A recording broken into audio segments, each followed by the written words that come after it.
Hi guys, welcome back to VKQ, Interests and Adventures. Today, I'm going to be doing a video that was inspired by Pat the NES Punk and one of the videos questions they had on their channel. And the premise behind it is games that you didn't get to play until you were an adult. So today I'm going to be doing 5 games that I wanted to play as a kid that I didn't get an opportunity to play until I grew up. So, first things first, for the Sega Genesis, I could put a lot of different games on this. I could put Altered Beast, I could put the version of Mortal Kombat that had the blood code, I could put Mutant League Football, I could put half of the Sonic games that came out on there because I never grew up with the Genesis. But I have 2 games that I'm going to be putting onto that list. One is represented because I don't have it on Genesis at the moment, but on the Cowabunga collection, I never played Teenage Mutant Ninja Turtles Hyperstone Heist until a few years back when Captain Algebra had a Hyperstone Heist challenge on his thing for his monthly retro challenge. Really good game, really fun beat 'em up. I really thoroughly enjoyed playing that game. So that was the first one. And the second one also happens to be a beat 'em up for that console. And I became a big fan of the series. I have it represented by my 6-pack here, and that's Streets of Rage. It could be Streets of Rage 1, 2, whatever. All the Streets of Rage games. I didn't get a chance to play any of them until I was well into my 30s. So, yeah, I'm going with Streets of Rage and Hyperstone Heist on the Genesis. Now, for the regular Nintendo, I am a huge light gun game fan. Love me some Duck Hunt. Shelter is fun. Target Range, Operation Wolf, Bayou Billy, all great ones.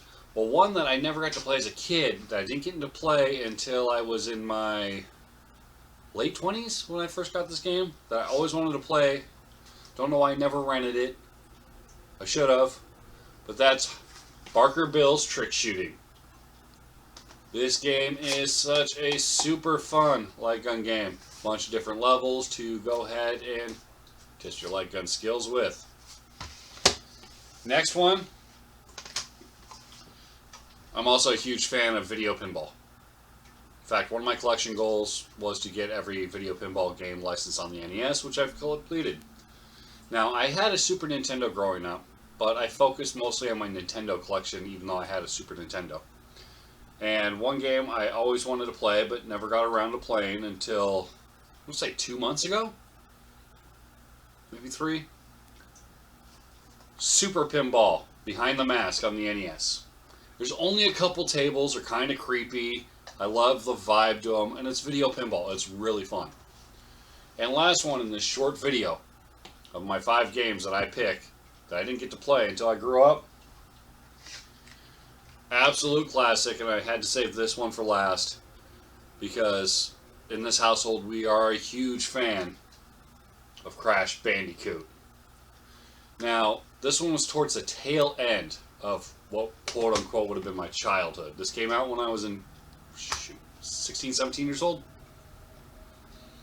But Crash Bandicoot, I never played the original Crash Bandicoot until after I already beat Crash of the Titans. I had already beat, well, almost all the PlayStation 2 versions of Crash. And me and my daughter got into those. And eventually I got myself a PlayStation 1 and started building that collection. And one of the very first games I picked up, Crash Bandicoot. Yet to beat this one. Working on it on the Insane Trilogy. It will happen hopefully by the end of this year. Don't hold me to it. I got a lot of games that are in my to-do list. Alright guys, I want to know, what are 5 games from your childhood that you didn't get to play until you were an adult? If you want to make a response video, let me know. I want to go check out that video. I'm not going to tag anybody, open tag. Anybody who wants to make a response video to this, feel free to do so. I hope you enjoyed this video. Please like, share, and subscribe.